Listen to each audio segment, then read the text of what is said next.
나의 생전의 여호와를 찬양하며 나의 평생의 내 하나님을 찬송하리로다. 하나님, 오늘도 예배의 자리로 인도하여 주셔서 감사합니다. 오늘 이 자리에서 우리가 순수한 어린아이와 같이 하나님을 찬양하며 경배하는 시간이 되도록 인도하여 주시옵소서.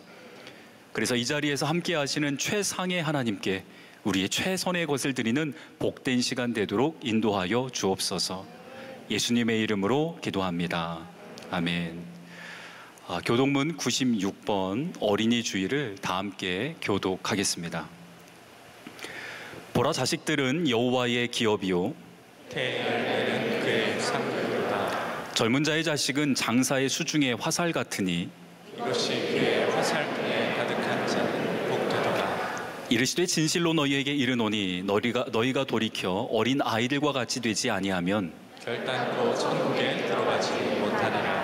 그러므로 누구든지 이 어린아이와 같이 자기를 낮추는 사람이 천국에서 큰 자니라.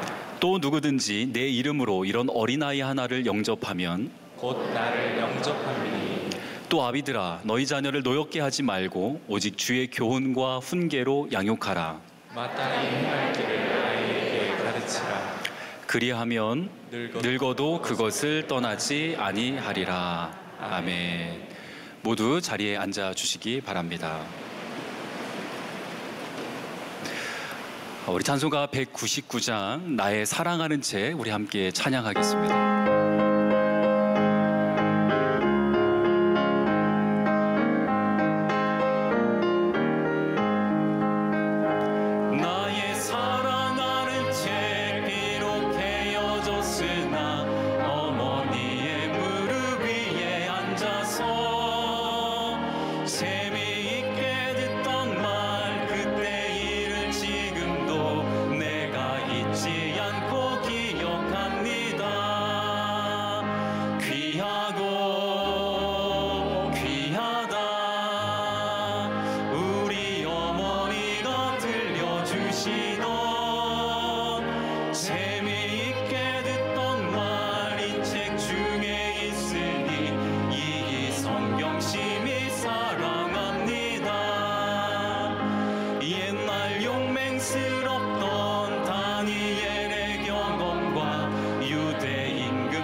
기도하시겠습니다. 참 좋으신 하나님, 지난 한 주 동안도 저희들을 인도하셨다가 다시 예배의 자리로 설 수 있는 은혜를 주셔서 감사합니다. 기다리고 기다렸던 이 예배가 하나님이 주시는 은혜로 가득한 복된 시간이 되도록 인도하여 주시옵소서. 하나님, 한 주를 보내면서 우리의 생각과 경험으로 알 수 없는 많은 질문들이 있었습니다. 때론 우리의 힘과 노력으로 그 답을 찾으려고 해보았습니다.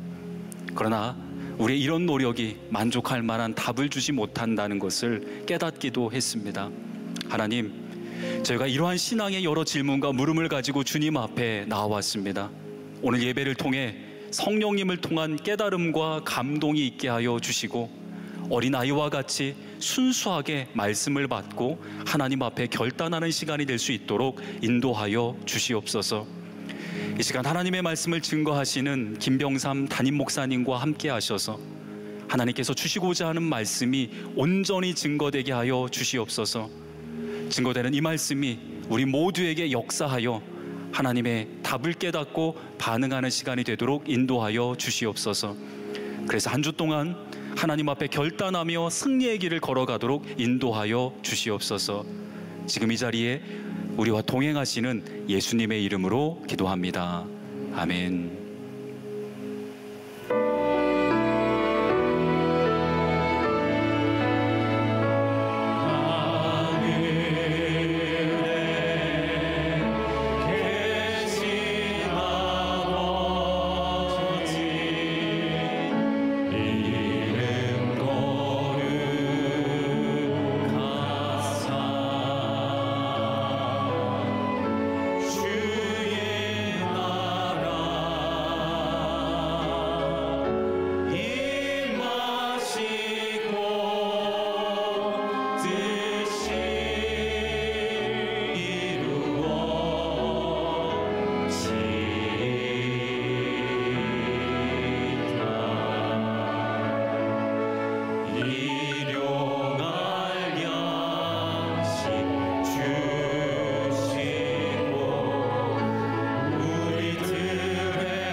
삶의 참 주인 너의 참 부모이신 하나님 그 손에 너의 삶을 맡긴다.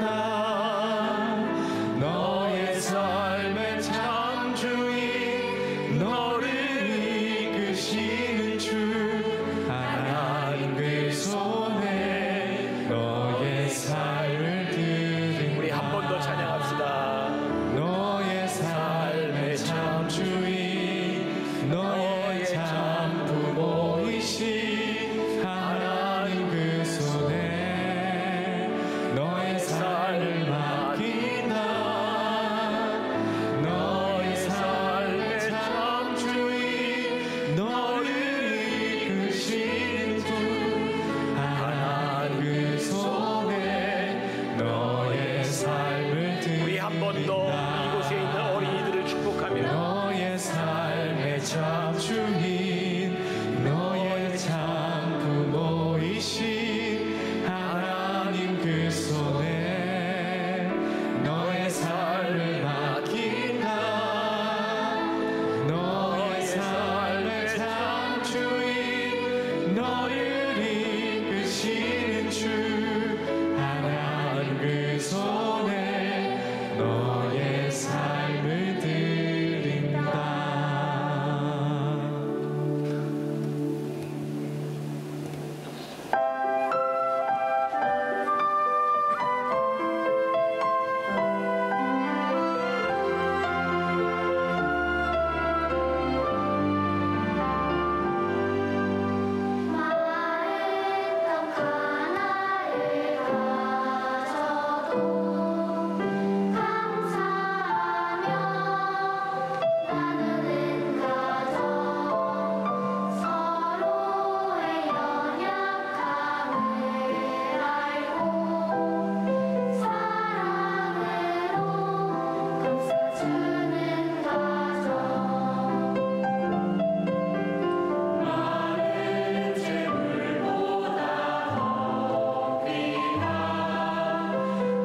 자, 오늘 말씀 인생의 질문 말씀으로 답하다 두 번째 시간이 되겠습니다. 오늘은 가정의 주일을 맞이해서 가정인가 교회인가 그 우선순위에 대한 문제를 여러분들과 함께 나누어 보려고 합니다.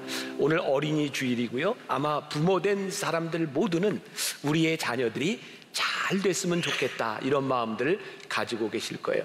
어떻게, 그리고 잘 된다고 하는 것은 어떤 것일까 우리들이 한번 생각해 보면 좋겠습니다. 근데 오늘 말씀을 전하는 게 사실 굉장히 힘이 들어요. 왜냐하면 이제 가정이라고 하는 이 카테고리가 너무 많이 바뀌어지는 것 같아요. 그래서 우리 묵상팀에서는 목사님 이거 참 이런 설교는 안 했으면 좋겠다라고 이야기를 하는데 우리 가운데 혼자 사는 분도 참 많아요. 결혼을 안 하는 사람도 많아요. 자녀가 없는 가정도 참 많아요. 그런데 어떻게 일률적으로 가정이라고 하는 카테고리를 가지고 설교를 할 수 있겠습니까? 근데 제가 고민을 하다가 제가 내린 결론은 우리들에게 지금 제일 필요한 것은 성경에서 이야기하고 있는 가정의 모습, 변할 수 없는 이 진리를 선포하는 것이 중요하겠다라는 생각이 들었습니다. 오늘 여러분들 가정이 혼자 사는 가정이든 자녀가 없는 가정이든 대가족이든 이 말씀이 여러분들의 가정에 잘 적용되면 좋을 것 같습니다. 자, 이런 생각으로 말씀을 열어가 보겠습니다. 언젠가 제가 신방을 하다가 들은 이야기입니다. 한 집사님이 교회에서 문자 메시지를 받았어요. 성경 공부를 하는 팀에서 보내준 문자 메시지인데 이런 문자였다 그래요. 우선순위를 분명히 하십시오. 막 수요 예배 참석하려고 나가려고 하는데 우선순위를 분명히 하십시오. 문자를 받은 거예요. 근데 이분의 눈에 들어온 게 뭐냐면 너무나 어질러진 집을 보게 되었고 지금 내 우선순위는 교회 가는 게 아니라 집을 치우는 것이다 라고 생각이 들어서 집을 치우고 수요 예배를 안 갔대요. 자, 요걸 가지고 한번 생각하시면 됩니다. 지금 답은 없습니다. 무엇이 옳은 일일까? 자, 오늘 문제를 풀어가는 순서를 저는 이렇게 정해보았습니다. 먼저 우리의 가정이 왜 중요한지를 우리가 깨닫는 일이고, 그 다음에 우리의 신앙이 왜 좋은지를 깨닫는 것이고, 그 다음에 이 신앙과 가정 가운데서 우리들이 어떤 선택을 할 것인가를 생각하는 그런 말씀이 될 것 같습니다. 우리 묵상팀의 한 권사님이 이런 글을 올려주었네요. 두 가지 중에 무엇이 중요하다라고 말하기보다는 하나님 앞에서 내가 먼저 회복되고 신앙적이 될 때 하나님이 기뻐하시는 신앙적인 가정이 뒤따라 올 수 있다. 그래서 이분은 신앙적 융합이라고 하는 말을 썼어요. 그러니까 신앙과 가정이라고 하는 것이 대립적인 개념에서 생각되는 것이 아니라 융합적인 그런 생각을 가져야 된다는 이야기죠. 제가 언젠가 여러분들에게 그런 이렇게 실험으로 이렇게 여러분들 실물 설교를 했던 적이 있어요. 제가 볼펜을 가지고 이런 이야기를 했죠. 우리들의 삶에 늘 고민이 되는 것은 우리의 신앙, 영적인 영역과 우리 삶, 생활에 대한 영역이에요.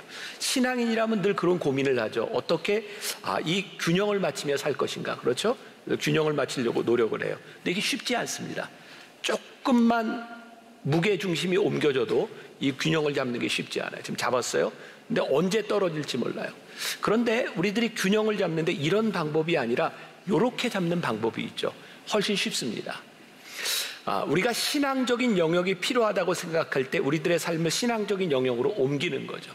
또 이렇게 살아가다 보니 우리들의 삶의 가정에 내가 소홀한 것 같다라고 생각되면 이렇게 중심을 좀 옮기면 되는 것이죠. 그러니까 우리들의 신앙이 이게 균형을 맞춘다라고 하는 것보다 우리들의 삶의 한가운데서 우리들이 무엇이 중요한지를 캐치하는 능력, 영적인 민감성이 있을 때 우리의 삶을 잘 만들어갈 수 있다는 생각이 들어요. 우리들에게는 분명히 중요한 것, 우선순위가 있습니다. 근데 문제는 뭐냐면 늘 현실적으로라고 하는 말이 따라오죠. 우선순위는 아는데 현실적으로 그게 가능한가? 이런 문제도 우리는 가지고 있어요. 또 우리 부모들은 자녀들을 이렇게 키우면서 이런 말을 하죠. 야, 다 너를 사랑하기 때문이야. 그런데 생각해 보세요. 사랑한다고 하는 것이 과연 그게 옳은 일일까? 사랑하기 때문에 하는 행동들이 과연 옳은 일일까? 생각해 보면 늘 그런 것 같지도 않아요. 자, 우리 다시 한번 이 말씀을 좀 풀어가기 위해서 2018년도에 보건사회 연구원에서 조사한 부분인데요. 가정에 대한 반드시 결혼을 해야 된다라고 생각하는 남성이 2015년도에는 65%였는데 2017년도에 50%로 줄어듭니다. 지금은 훨씬 더 많이 줄어들었을 것 같아요. 여자들은 보니까 2015년에 40%에서 2018년도에 29%로 줄어들었어요. 아마 지금은 훨씬 더 줄어들었을 것이라고 생각합니다. 또 이런 조사를 했어요. 5, 60대 2022명에게 물었는데 황혼 이혼 어떻게 생각하냐 그랬더니 41%가 긍정적이다. 또 졸혼, 이혼은 아니지만 결혼 생활을 끝내는 그런 상태로 살아가는 거에 대해서 42%가 긍정적이다. 그러니까 요 중에 4사람은 지금 헤어질 생각을 하고 예배를 드리고 있을지도 몰라요. 우리들이 지금 살고 있는 우리들의 가정의 형태라는 것이 예전에 생각했던 엄마, 아빠, 자녀들이 있는 그런 가정이 아니라 여러 형태의 가정들을 생각하고 있다는 거죠. 제가 말씀을 준비하다 보았던 책이에요. 버지니아 사티어라고 하는 사람이 쓴 사람 만들기라고 하는 책에 아주 흥미롭게 본 내용이에요. 자, 자동차는 자동차 공장에서 만들어요. TV는 TV 공장에서 만들어요. 그런데 자동차 공장에서 불량 자동차를 만들면 불량품이 나오는 거예요. TV 공장에서 불량 TV를 만들면 불량품이 나오는 거죠. 그러면 불량 청소년과 불량 남편과 불량 아내는 어디서 만들어지는 걸까요? 네, 가정에서 만들어지는 거죠. 그래서 우리들의 가정이 어떤 프로덕트를 내느냐고 하는 것은 굉장히 중요한 일이고, 어떤 면에서 보면 우리들 사회가 가지고 있는 구조적인 모든 문제들은 가정에서부터 나오는 것이다 라는 것을 부인할 수 없죠. 이 가정이 1인 가정이든 자녀가 없는 가정이든 대가족이든 가정 안에서 일어나는 문제인 것은 우리들이 부인할 수 없을 것 같아요. 자, 먼저 가정이 왜 중요한가? 이건 아주 중요한 일인데요. 하나님께서 이 땅 위에 아담을 만드시고 아담이 혼자 사는 것이 좋지 아니하여, 창세기 2장 18절에 보면 그가 혼자 사는 것이 좋지 아니하여 돕는 배필로 하와를 만들어 주셨어요. 그러니까 교회보다 먼저 하나님이 첫 번째 만드신 것이 가정인데, 그 가정을 만드시고 하나님께서 보시기에 좋았던 거예요. 그러니까 우리의 가정이 깨어진다고 하는 것은, 가정이 좋지 못한 모습을 가진다고 하는 것은 하나님의 마음을 아프게 하는 일이다. 자, 오늘 본문에 다윗의 이야기가 나오고 있습니다. 여기에 다윗과 그의 아들 압살롬의 이야기가 나오고 있죠. 여러분과 아시는 이야기죠. 압살롬이요, 아버지를 배반하고 반역을 일으켜요. 아버지와 아들 사이에 싸움이 일어났어요. 그런데 이제 역전이 되어서 이제 다윗이 그 아들, 그 반란군들을 제압하는 상황이 된 거죠. 여러분들 아시는 것처럼 압살롬은 머리가 긴 그런 사람이었고 굉장히 아름다운 용모를 가지고 있었다 그래요. 그런데 전쟁 중에 도망가다가 머리가 나무에 걸려서 죽죠. 그런데 이 소식을 누가 전할 것인가? 근데 다윗이 전쟁에서 돌아온 사람들에게 묻습니다. 내 아들이 어떻게 되었는가? 압살롬이 어떻게 되었는가? 그랬더니 구스 사람이 뭐라고 대답을 하냐면, 왕을 대적하는 자들은 다 그 청년과 같이 되기를 원하나이다. 지금 무슨 얘기를 하는 거예요? 아들이 지금 죽었는데 왕을 대적하는 모든 사람들이 다 죽기를 바랍니다. 결국 압살롬이 죽었다는 얘기를 전한 거예요. 이 구스 사람 생각에는 이 아버지가 그 이야기를 들으면 좋아할 줄 아는 거예요. 반역을 일으켰던 이 못된 아들이 죽었다는 이야기를 전하는 것이 그 왕에게 기쁨이라고 생각한 거죠. 근데 오늘 본문 말씀을 보니까 어떻게 되었어요?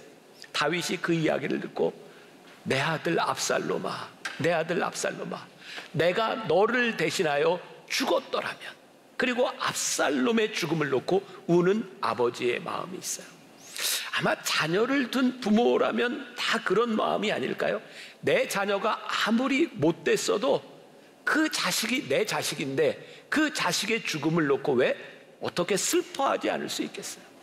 제가 얼마 전에 어떤 목사님과 대화를 하는데, 은퇴하신 목사님인데 그분이 이런 표현을 쓰시더라고요. 우리가 가정의 날이 되면 부모의 은혜, 부모의 은혜라고 이야기하는데 이분은 자식의 은혜를 생각하게 된다. 여러분 그런 말 들어보셨어요? 자식의 은혜? 근데 그분 이야기를 들으니까 일리가 있어요.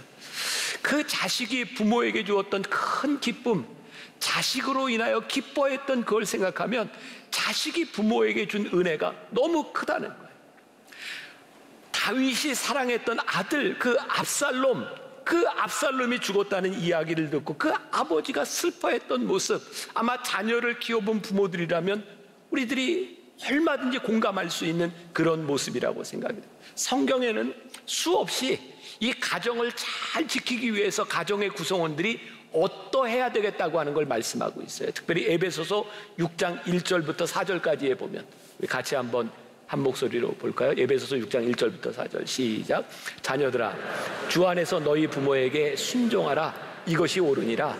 내 아버지와 어머니를 공경하라. 이것은 약속이 있는 첫 계명이니 이로써 내가 잘 되고 땅에서 장수하리라. 또 아비들아, 너희 자녀를 노엽게 하지 말고 오직 주의 교훈과 훈계로 양육하라. 자녀들에게, 부모에게 어떻게 해야 될 것을 말씀하고 있어요. 왜? 하나님께서 만들어주신 가정이 행복해야 되니까, 잘 돼야 되니까. 그러니까 이런 맥락에서 보면 이 신앙과 이 가정이라고 하는 것은 대립할 수 있는 게 아니에요. 신앙을 가진 가정이 잘 돼야 되는 것, 결국 신앙과 가정이라고 하는 것은 보완 관계에 있다고 하는 것을 우리들에게 분명히 이야기해 주고 있죠. 우리 주님은요, 성경에 보면 신앙이라고 하는 이름으로 가정에 소홀히 하는 것을 위선이라고 말씀하고 있어요. 아주 오래된 이야기인데 들어보신 분이 있을 것 같아요. 여자 셋이 남편에 대해서 이야기를 하는 거예요. 한 여자가 이야기합니다. 우리 남편은 우리 집의 대장이야.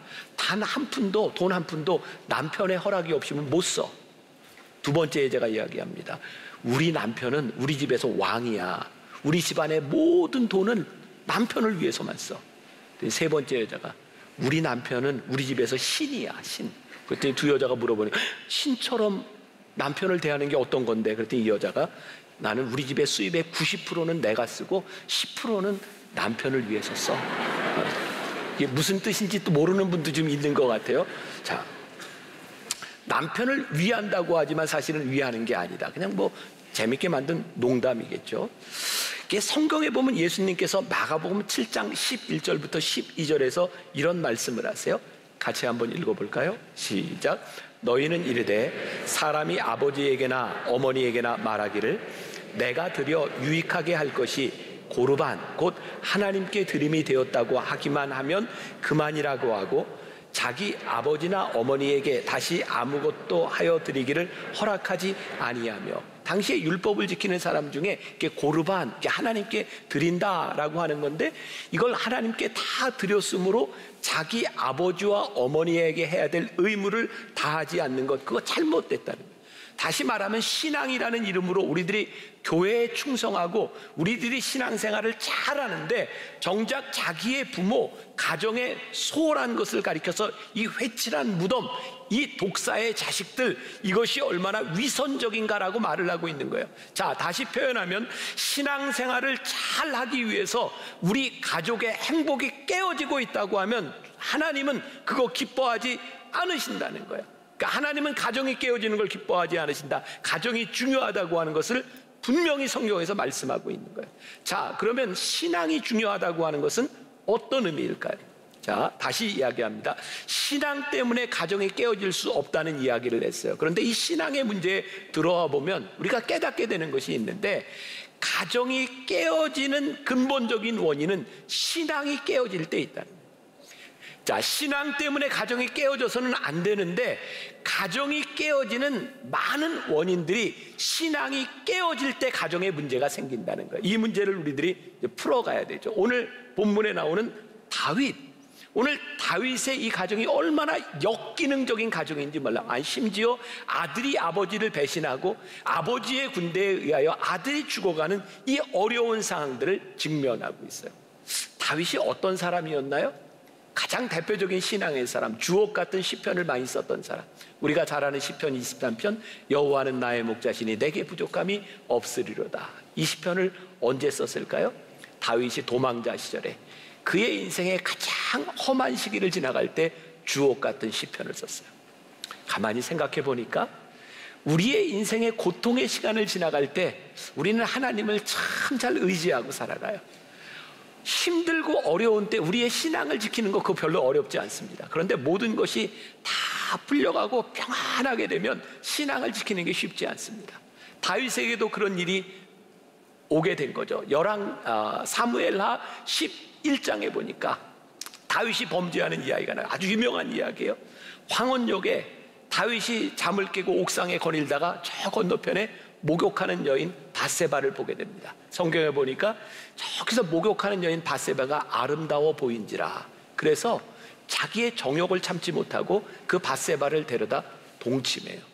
그리고 밧세바가 임신했다는 소식을 알고 이게 큰 문제가 될까 봐 그의 남편 우리아를 죽이죠. 다윗이 굉장히 무서운 죄를 짓습니다. 그리고 사무엘하 13장 2장이 지나서 사무엘하 13장에 가면 어떤 이야기가 나오냐면 다윗의 자녀들의 굉장히 슬픈 이야기가 나오죠. 다윗에게는 여러 아내가 있었어요. 그 중에 맏아들이었던 그 암논이라는 아들이 배다른 누이 다말을 사랑해요. 그래서 그 다말을 차지하고 싶어서 아프다는 핑계를 대고 그 아버지에게 저 누이로 하여금 나를 좀 돌보게 해달라. 그리고 끌어들여서 강제로 강간해요. 추행해요. 그리고 그 누이를 데려다 살았으면 괜찮아요. 그 당시에는 근친혼이 가능했으니까. 그런데 그리고 나서 이 암논이 다말을 버려버립니다. 그런데 다말에게는 그의 친오빠 압살롬이 있었어요. 압살롬이 그 소식을 듣고 이를 갈죠.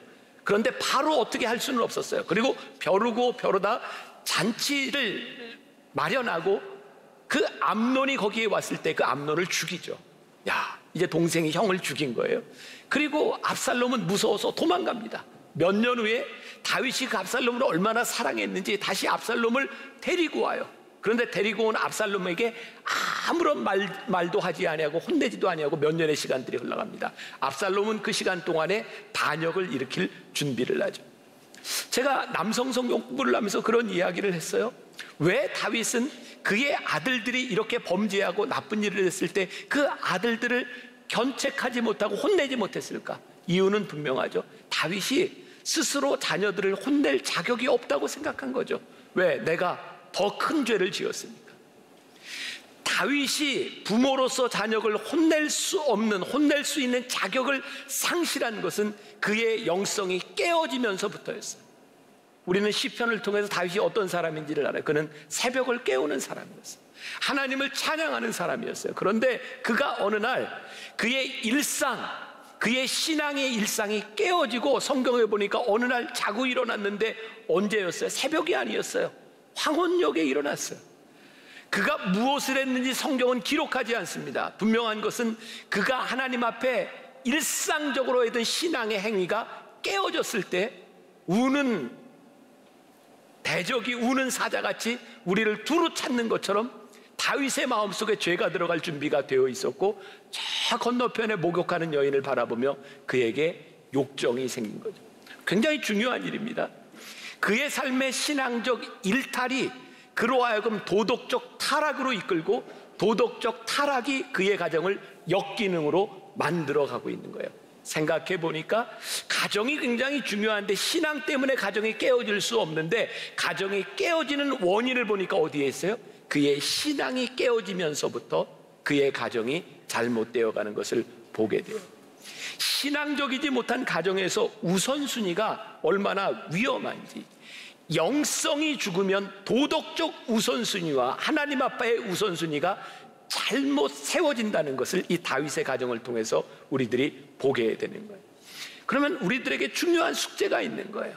우리의 가정을 위해서 우리는 가정이냐 신앙이냐에 대한 문제가 아니라 어떻게 신앙적 가정을 만들 것인가.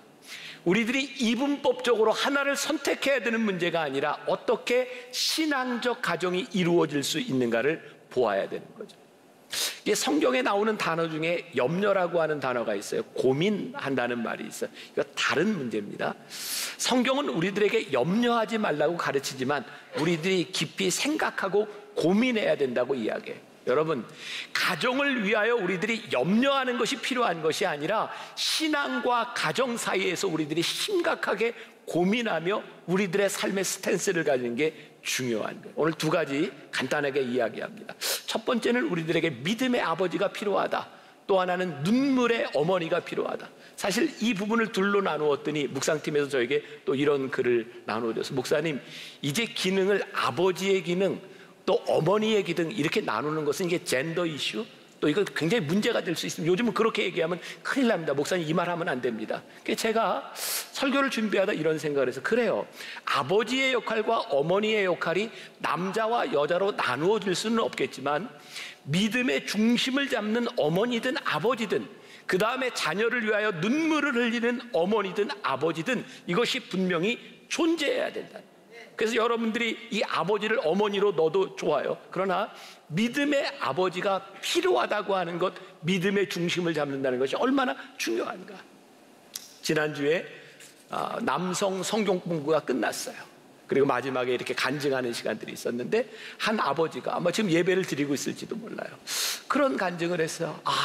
이 남성 성경 공부를 조금 더 젊었을 때 일찍 이 공부를 했더라면 우리 가정이 참 좋았을 텐데. 근데 그분의 고민이 뭐냐면, 다 장성한 딸이 있는데 집에 들어가면 딸이 별로 아는 척을 안 해요. 말도 잘 안 해요. 이분이 그런 고백을 해서 딸이 얼마나 미운지 모르겠다. 너무너무 밉다는 거예요. 그런데 말씀을 공부하고 남성 성경 공부를 하고 아버지의 역할이 무엇인지를 이렇게 깨닫게 되면서 생각해 보니까, 지금 딸이 나에게 이렇게 대하는 것이 너무나 당연하게 느껴지는 이유가, 이분이 젊었을 때 그 어린 딸에게 대했던 자기의 모습을 보니까 이 딸이 지금 나에게 이렇게 대하는 것이 당연하게 느껴지는 거예요. 지금 우리는 우리의 자식에 대하여 누가 문제라고 생각할지 모르지만, 사실은 그 자녀들이 자라는 그 가운데 믿음으로 중심을 잡았던 아버지의 모습, 우리 신앙의 호주로서의 모습이 있는가? 모르죠. 지금은 신앙의 호주가 엄마인지 아빠인지 모르겠어요. 누가 주도권이 있는지 모르겠어요. 얘들아, 너희 집에서는 엄마가 주도권이 있니? 아빠가 주도권이 있니? 엄마요. 그래. 자, 모르겠어요. 그런데 분명한 건, 제가 남성 성경 공부를 하면서 보았던 책 중에 교회 가고 싶은 남자라는 책에 보니까요, 이렇게 되어 있어요. 신앙의 그 가정의 주도권을 가지고 있는 아버지가 예수를 믿게 될 경우와, 그리고 어머니가 예수를 믿게 될 경우, 엄마가 예수를 믿을 경우에는 가족이 다 함께 신앙생활을 하는 퍼센테이지가 17%. 그런데 아버지가 예수를 믿을 때 93%의 가족 구성원들이 함께 예배를 크리스찬이 된다는 거예요. 결국 중요한 것은 이 가정의 주도권을 가지고 있는 그 중심을 잡아주는 사람이 어떤 역할을 하는가. 그러니까 믿음의 가장이 세워진다는 것은 굉장히 중요한 일이죠. 두 번째, 어머니의 눈물이 필요하다. 여러분들이 지금 여러분들의 모습을 볼 때, 지금 나의 모습을 볼 때 나에게는 어떤 추억이 있는가? 여러분들에게는 눈물을 흘리던 어머니의 그런 기억들이 여러분들에게 있으신가요? 만일 여러분들에게 그런 기억이 있다면 진짜 복된 일이라고 생각해요. 우리 묵상팀의 장로님 한 분은 저에게 이렇게 얘기를 하셨어요. 목사님, 어머니의 눈물만 있는 게 아니라 저도 매일 새벽마다 자녀를 위해서 기도하며 눈물을 흘립니다. 아버지의 눈물도 있습니다.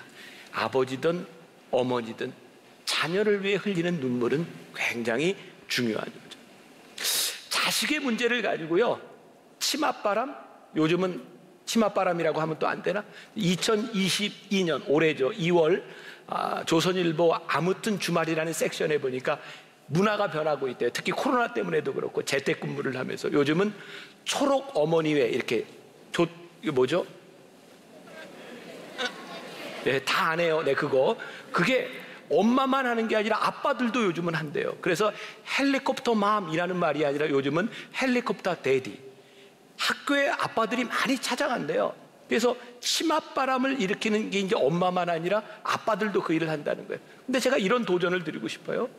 자녀들에게 문제가 있을 때 발끈하고 학교를 찾아가는 엄마 아빠보다 자녀들에게 문제가 생겼을 때 교회에 찾아가서 눈물을 흘리고 무릎을 꿇고 기도하는 엄마 아빠의 모습이 사실은 자녀들에게 훨씬 더 중요하다고 생각해요. 저도 몇 년 전에 고아가 됐어요. 아시죠? 저희 어머니 돌아가시면서 저도 고아가 됐어요. 안 불쌍하세요? 저 고아인데. 제 기억에 있는 우리 어머니의 모습. 우리 어머니는 한 번도 저희 학교에 와서 선생님을 만나 주신 적도 없고, 저희 어머니는 공부를 많이 한 분도 아니에요. 아무튼 저는 이렇게 방목당했어요. 우리 어머니는 제가 초중고 대학을 다니는 동안 저에게 교육에 어떤 것도 관여하지 않았어요. 아마 관여할 수 없는 상황이었겠죠. 사모님으로 사시면서. 근데 제 머릿속에 떠오르는 어머니의 모습이 있어요. 제가 1983년도에 운전면허증을 땄어요. 제가 대학교 1학년 때였는데 운전면허 시험을 이제 보러 가는데요. 그 당시에 그 일종 면허, 이게 트럭으로 운전을 하는 거예요. 근데 제가 학원을 다니지 않고 제가 이렇게 누구한테 배우는 걸 싫어해요. 그래서 학원을 다니지 않고 운전면허 시험을 봤는데 계속 떨어지는 거예요. 요즘도 그러나요? 운전면허 시험 볼 때 수입인지 붙이나요? 요즘도 붙이나요? 네. 그때 얼마나 떨어졌는지 수입인지를 붙일 데가 없었어요. 7번 떨어지고 제가 8번째 시험 볼 때였는데 저희 어머니가 안 되겠다, 같이 가자. 그래서 저기 잠실 탄천 운전면허 시험장에서 제가 시험 보는 동안 저희 어머니가 시험 끝날 때까지 그 뚝에서 기도하셨어요. 제가 8번째 붙었습니다. 그때 제 머리 가운데는 내 삶에 시험이 있을 때 엄마는 기도하시는 분이었어요. 저희 어머니는요, 저희 형이 대학 시험을 볼 때 그때는 본고사 세대였어요. 목회를 하던 저희 어머니와 아버지에게 그 형이 대학을 붙느냐 안 붙느냐는 굉장히 중요하셨던 것 같아요. 너 대학 떨어지면 안 된다. 그래서 본고사 보는 날 저희 어머니가 같이 가셨어요. 저희 형은 전혀 그런 생각 없이 1시간 시험 끝나면 나와서 친구들하고 그 마이티라고 하는 그 카드 게임 이렇게 노름하고 끝날 때마다 노름하는데 우리 어머니는 형 시험이 끝날 때까지 그 대학 뒷산에서 그 추운 날 기도하셨어요. 여러분, 제가 가끔 이야기하지만 제가 고등학교 3학년 때 처음 당구를 배웠거든요. 그 당시에 당구를 치면 정학을 맞던 시절이에요.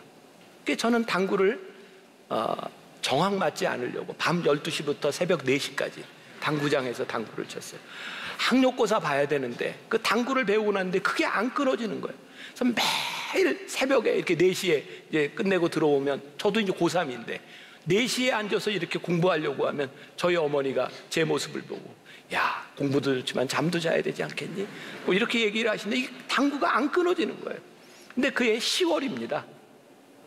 교회에서 저희 이제 만나교 상가 시절인데 부흥회가 열렸는데 강사 목사님이 자녀들을 다 어머니한테 데리고 오라고, 그래서 예배 참석하라고. 그리고 와서 자녀들을 위해 기도하는 시간이었는데 그때 저희 어머니가 저를 위해서 눈물을 흘리고 기도하셨어요. 야, 그때 당구가 끊어지더라고요. 그리고 대학 가서 쳤어요. 근데 그때 그 끊어지의 당구를 끊을 수 있었던 것은 어머니가 혼내고 하는 것이 아니었어요. 어머니가 눈물 흘리는 기도였어요.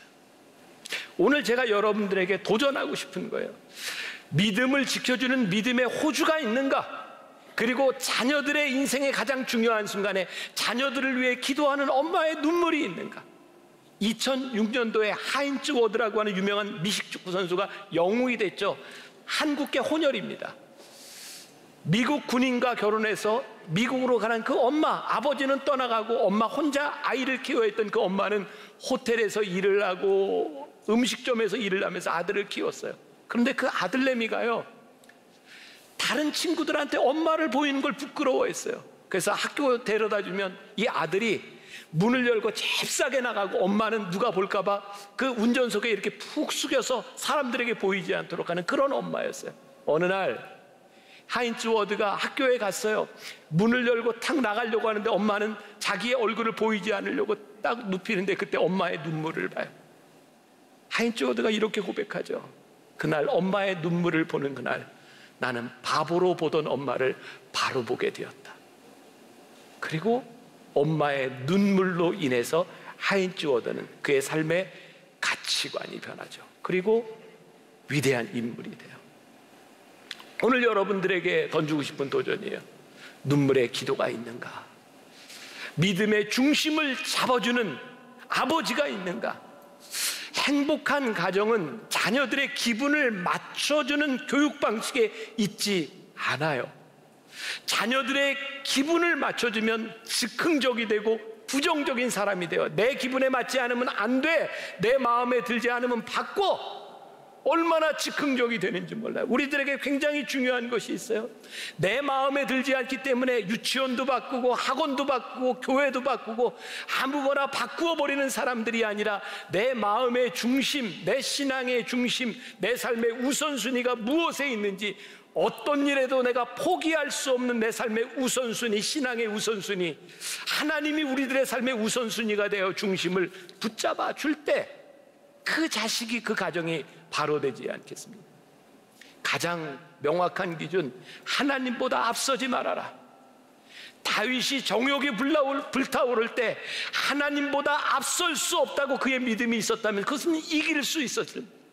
자녀들이 불평과 불만을 이야기하고 즉흥적이 될 때 그 삶의 중심이 무엇인지를 분명히 알 수 있을 때 그 중심을 잡아줄 수 있을 텐데, 우리가 그 중심을 잃어버리고 살아가는 것은, 오늘 여러분들에게 우리의 가정, 신앙의 문제가 대립되는 이분법적인 그런 구조의 문제가 아니라 신앙이 세워져야 가정이 세워지고, 가정이 세워지는 것을 기뻐하시는 하나님 앞에서 이 신앙과 가정이 대립되는 관계가 아니라 신앙과 가정이 융합되는 그런 가정의 모습들, 여러분들의 가정이 지금 혼자이든 둘이든 자녀가 있든 여러분들의 삶에 분명한 우선순위가 세워지는 그런 가정이 될 수 있기를 주님의 이름으로 간절히 축원합니다.